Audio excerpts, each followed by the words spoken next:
Moderator!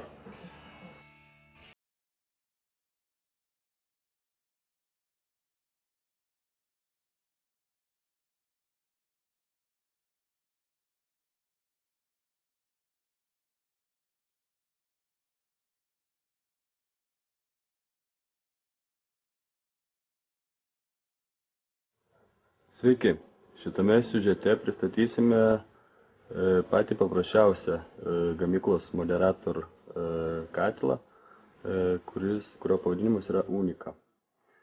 Unica tai yra žemos temperatūros kieto kuro katilas su 3 degimo kamerom, kurios užtikrina aukštą naudingumą ir nuolatinį kuro sudegimą.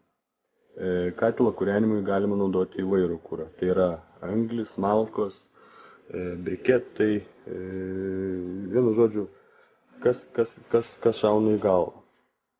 Katilo privalumai.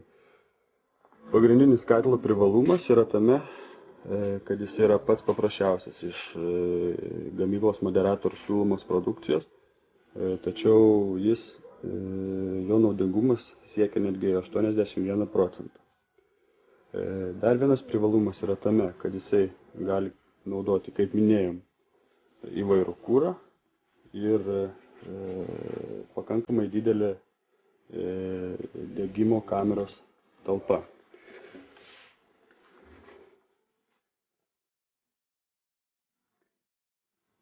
Katilas yra labai patogus kasdieniam naudojimui. Kaip žinote, kieto kuro katilus reikia valyti kasdien, tai tas ir skaitosi jo kasdienis naudojimas. Jo valymas yra labai paprastas.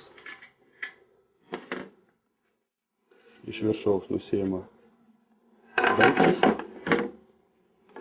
išsiima šilumą izoliuojantis dangtis ir katilo vidus yra viskas matoma.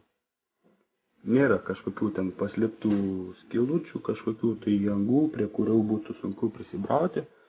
Imame patį paprasčiausią įrankį ir katilą atsinešus paprasčiausiai viską braukiam į apačią grandom, viskas šitoj pusėje krenta į degimo pačią kamerą, šitoj pusėje krenta į dugną ir šitoj pusėje krenta į dugną prie kamino išėjimo.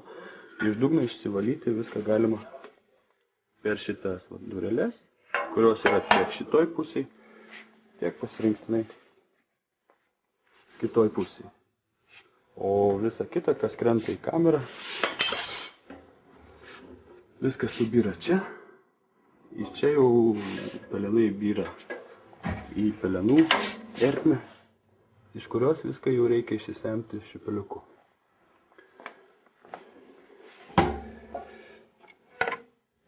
Taigi, kaip minėjau, iš pačių paprasčiausių, bet, kaip sakant,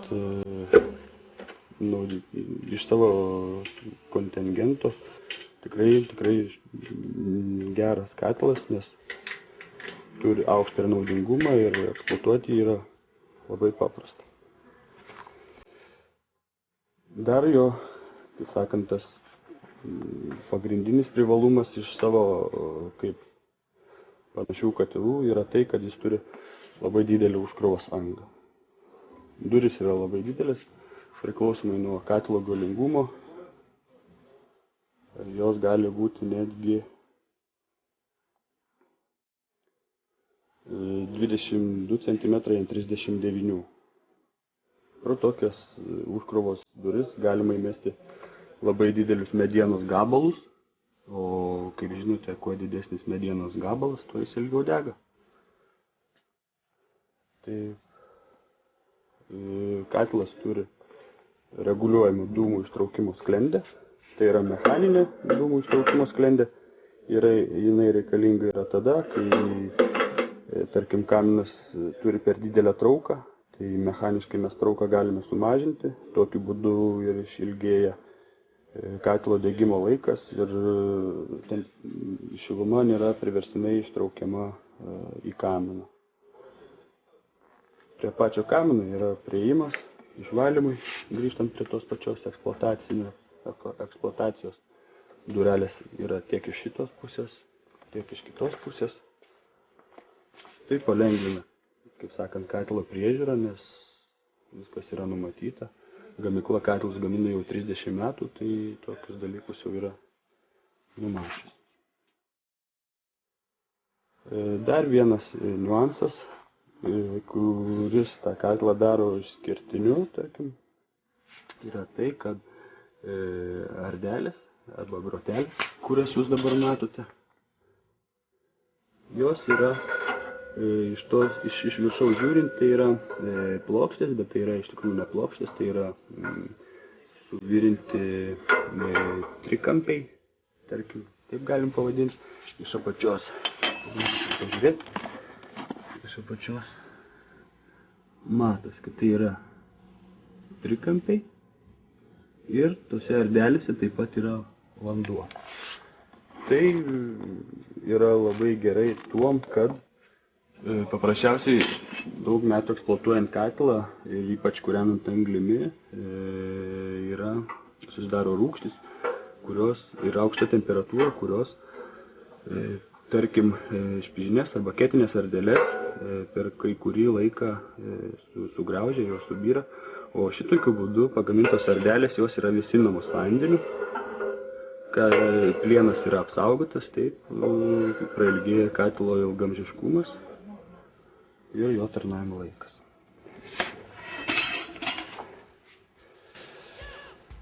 Grotelės, tarp kitko, yra su mechaniniu valymo mechanizmu, tai yra primontuotas pedaliukas, kurį atėjus ir spaudant su koja, katilo viduje yra toks mechanizmas, kurį paspaudus pasikelia, tai pavadinkim, peiliai tarp grotelių, kurie sujudina tą visą žaizdrą, ir tai yra ypač aktualu, kai yra kūrenama anglimi, kai užkračius šviežio kuro, galima paprasčiausiai, nereikia ten kišti žarsteklio, maišyti, kad įsidegtų ta anglis, ateina paprasčiausiai kelis kartus spustelėti reikia pedalą ir žaizdras atsigauna, oro patekimas į katilą pagerėja ir katilas toliau sėkmingai dega. Katilo prijungimas taip pat yra universalus, jeigu galim tai pasakyti.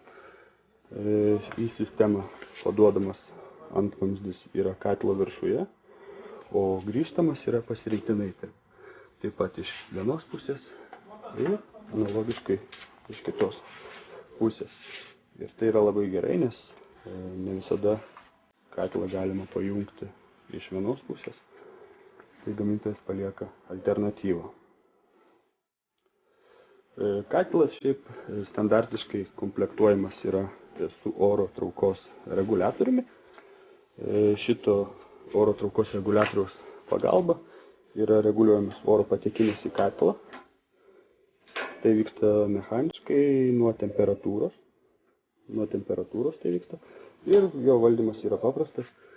Čia yra skalė, nusistato temperatūra 70-60 pagal poreikį ir tas daiktas veikia nuo temperatūros. Pridarinėja dureles, tokiu būdu sustabdo arba padaugina oro patekimą į katilą. Taigi, kaip minėjau, katilo konstrukcija taip pat yra ypatinga tuom, kad viskas degimo kameroje, tarkim, įsivaizduokim, degimo kamera yra čia, tačiau dūmas ir šiluma jinai nekyla į viršų ir neina tiesiai į kaminą, tačiau jinai 2 kartus virsta ir tik tada išeina į kaminą.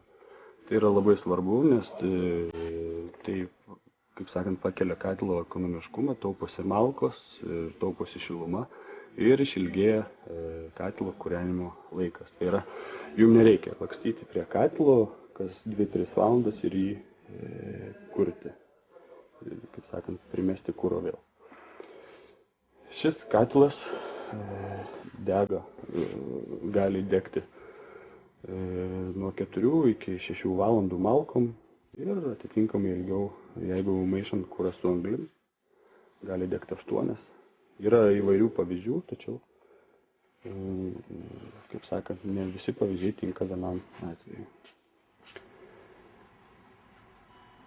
Taigi, pasirinkę šį katilą, iš tikrųjų jūsų investicija bus taupi, nes katilas daug nekainuoja, tačiau jūs turėsite daiktą, kuris iš jūsų irgi taip pat brangiai perkamo kuro išspaus, išsunks jau kiek įmanoma daugiau. Sėkmės.